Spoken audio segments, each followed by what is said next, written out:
Hi, welcome to SBR Sports Picks. I'm Peter Loshak. Today is Tuesday, May 24th. Taking a look at the opening Major League Baseball lines for the games for Wednesday, May 25th with SBR contributor Ian Cameron. Ian Cameron, the first game I want to ask you about, Philly at Detroit. On paper, there appears to be a pretty significant starting pitching advantage here for Philly with Aaron Nola against Sanchez. And as we know, Philly's coming crashing back down to earth a bit. They're still, though, the top team in terms of the ROI standings in all of baseball. I'm wondering if this starting pitching advantage here for Philly might be enough to give them some value as a small road underdog. Right now they've opened at about plus 114 at Heritage. We know that Detroit's been hitting, but they have kind of a weak bullpen. Nola on the mound for Philly. What do you think about Philly as a small dog? Yeah, in spite of some recent struggles for the Phillies as a team, this is bet on versus bet against here, in my opinion, from a pitching perspective. And Aaron Nola, a guy that is still young, definitely going to go through his bumps in the road over the course of a long baseball season, especially as his innings start to pile up, because a young guy may not be used to the workload that a long MLB season that comes with a long MLB season. But right now,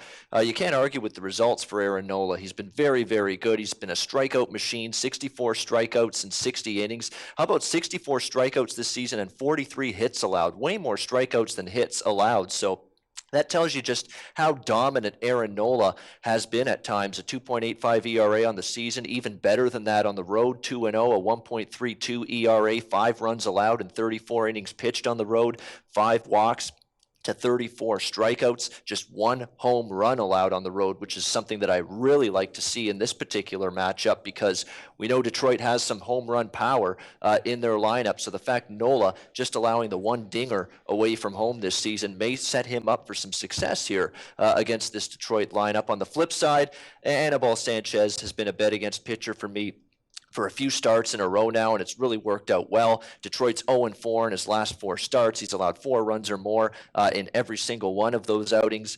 His control has been really, really problematic as well. Walks have been an issue for him, and definitely roughed up again last time out against Tampa Bay. He allowed 5 runs on 6 hits in 5 innings. In fact, I recommended Tampa Bay, also recommended the over in that game, and we got a 2-0 sweep in Anibal Sanchez's last start with those 2 bets. So I've got no problem looking in a similar direction here. I know the over can be a little bit tricky here with Aaron Nola, especially if he's on his game, but I think Philadelphia can hit Sanchez pretty hard, and it is worth noting the over 8-1 in Anibal Sanchez's 9 starts this season. I'm going to look side and total, Pete. I like Philly at the underdog price, and I also like this game to go over the total. We went 2-0 against Sanchez in his last start. Let's see if we can do it again here on Wednesday. And make note, 1:10 p.m. Eastern start time, so do not sleep in on this game. Okay, sounds good. Then the next game I want to ask you about is the Cubs at St. Louis with Jake Arrieta starting, and we have a few pitchers in baseball right now who are like Jake Arrieta. They're absolutely dealing, and their teams have won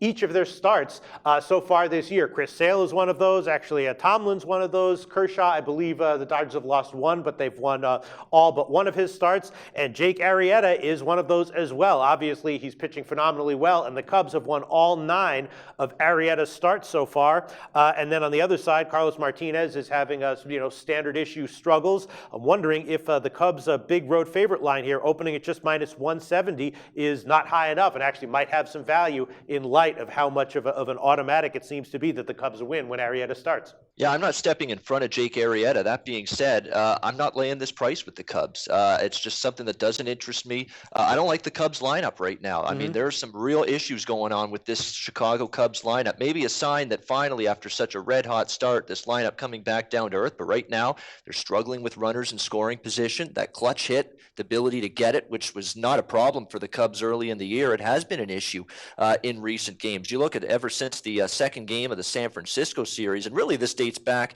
to the end of the Pittsburgh series. They played Pittsburgh, Milwaukee, San Francisco, and St. Louis. And you look up and down their recent results, I see 1, 2, 2, 3, 3, 0, 3 runs scored in a lot of these games. It's just not an offense that's clicking on all cylinders right now, and that's a concern if you're going to lay this kind of price here, even with a pitcher that's been as spectacular obviously as Jake Arrieta has been. We know 9-0 are the Cubs and Jake Arrieta starts this season, but I need a little offense to support a dominant starting pitcher. And right now I'm just not trusting of the Cubs to deliver that offense. It's one thing if you can get Arrieta below minus 150. It makes getting this kind of bet in there a little bit more reasonable with a scuffling offense behind the pitcher. But now that we're in this kind of price range against what's still a very capable St. Louis Cardinals team, it's a little bit tricky for me to lay this kind of price given the offensive struggles that the Cubs have undergone. And Carlos Martinez will get the nod here for the St. Louis Cardinals. You know, he's a guy that's had a few bumps in the road as of late. He's allowed 4 runs in back-to-back starts against LA and Arizona. That's definitely a bit of a concern, and the Cardinals are on a 0-4 slide in Carlos Martinez's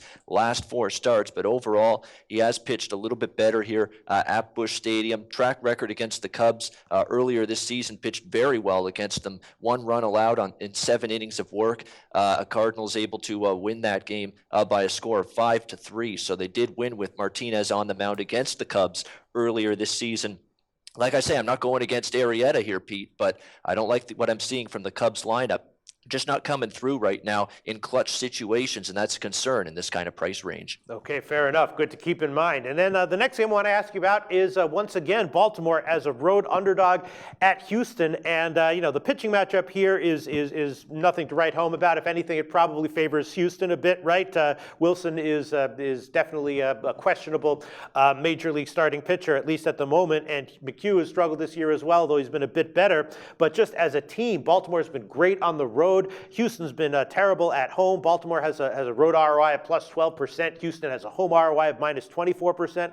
Baltimore's been great in May, plus 16% in May. Houston's been bad in May, minus 15% ROI in May. So I think despite the starting pitching, maybe we look at Baltimore as a moderate, actually, road underdog and get plus 122 at Pinnacle right now. What do you think? Yeah, it's Baltimore pass for me from a side perspective. I mean, Okay. We talked about Houston yesterday. There's no question. I do not want to look at Houston, especially when they're commanding this sort of price. I mean, near minus 130, no thank you. I mean, Houston continues to not be able to string wins together. They've been absolutely abysmal. A huge disappointment. One of the top disappointments so far this season in Major League Baseball, without a doubt. And their starting rotation has contributed to it. I mean, that's been a big reason why this team has underachieved greatly. 3-7 in their last 10 games. They've lost 4 in a row. Have the Houston Astros coming into this game. They got swept at home by Texas over the weekend. This offense is scuffling. Look at the last 4 games. They've scored 5 runs in 4 games combined. You think that's going to get the job done? No. That's not going to get the job done. 5 runs in 4 games.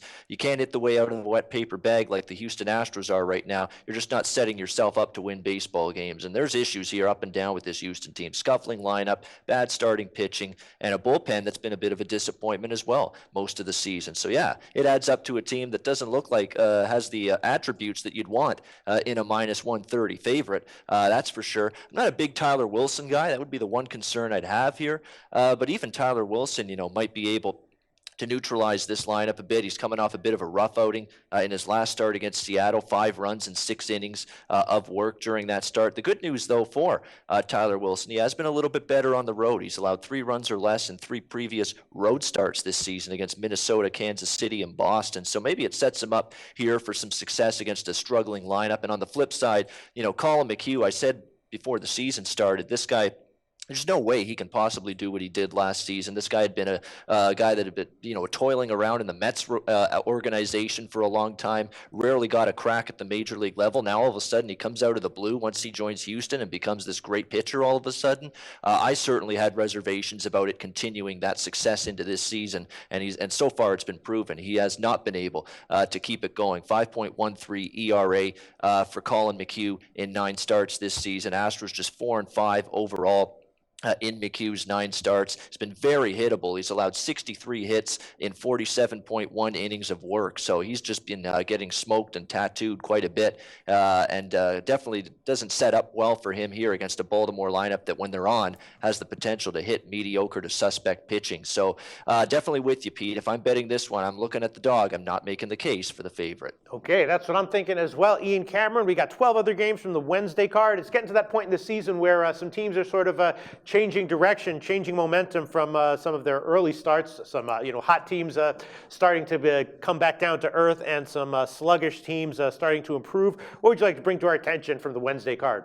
Well, we're going to look at, Miami Tampa Bay is an interesting game because I think you got two pitchers that I don't know how long they're going to last in the major leagues, to be honest with you, at this Marlins Rays matchup on Wednesday. You got Justin Nicolino on the mound for the Miami Marlins. To me, a fringe arm at the major league level. That's really all he is. He just got called up, earlier this season, did not break spring training camp in this Marlins rotation, and he showed why in his last four starts. I mean, he's allowed 14 runs on 25 hits in his last 22 innings of work. How about 9 walks and only 4 strikeouts in those last 4 starts? That's a major red flag for me. You've got control issues. You're getting smacked around with those 25 hits and 22 innings, and you're not getting many swings and misses from opposing hitters. That is a recipe for, I think, continued struggles for the Marlins lefty Justin Nicolino. And let's not look now. Let's don't look now, but look at the Tampa Bay Rays, one of the league leaders in home runs, a team that's been pounding the baseball of late. They've scored 68 runs in their last 10 games. It's 6.8 runs per game, 7-2-1 to the over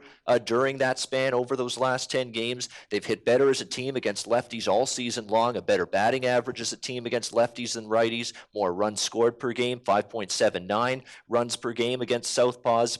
This should be a matchup where the Rays are able to get to Justin Nicolino a bit. But on the flip side, we got Matt Andriese on the mound for the Tampa Bay Rays. And to me, he's the poster child for regression on the way. I mean, a 2.11 ERA, that to me can't be sustainable for this guy. Not when I see his FIP at 3.48 and not when I see his xFIP at 4.79. That's nearly 3 runs higher than his ERA. Same with that Sierra mark. It's at 4.77. So this guy's doing it a little bit with smoke and mirrors and with some luck involved. He's got 2.11 walks per 9 innings, just 4.64 strikeouts per 9 innings for Matt Andriese. The ground ball rate has gone down a bit. The Miami Marlins are a lineup that's very, very sketchy at times, tricky to trust, but I got to believe they're going to be able to connect for a few runs here against Matt Andriese, who I think has nowhere to go but down right now. That 2.11 ERA I don't think is going to last much longer. And, they just completed an afternoon game a few minutes ago, Miami and Tampa, and they used the closer pretty heavily for the Rays. Alex Colomé, the closer. He may not be available for this game because of all the pitches he threw today, so that could do some damage to the Tampa Bay effectiveness of their bullpen at the back end for this game, and maybe Miami able to score some runs late in this game. So over the total definitely stands out to me in this game. You can get 8 pretty much across the board. 8 minus 120 at bookmaker Chris is probably the best line you can find with that total. I think we might see runs between the Rays and Marlins here on Wednesday night. Okay, sounds good. And maybe a shot with the big underdog line as well. Right now, Miami is about plus 150 market wide. I'm not a big Nicolino guy, but you know what? Miami does have the value in this game because, Matt Andriese to me just can't keep this going. I mean, all the peripherals, all the advanced metrics say this 2.11 ERA is fool's gold. He's a decent arm at times, but he's not this kind of dominant pitcher. We started to see it in his last start as well against Detroit, where he was coming off that great outing against, I believe it was Oakland, complete game shutout against the Oakland Athletics at home. Then he goes into Detroit, a better lineup. Hitters, much more of a hitter's park, and he gives up 4 runs on 5 hits and 5.1 innings. So there's some corrections on the way for Matt Andriese, and it could continue here in this game. All right, Ian Cameron, thanks so much. Talk to you again tomorrow. All right, thanks, Peter. Enjoy the games, and good luck.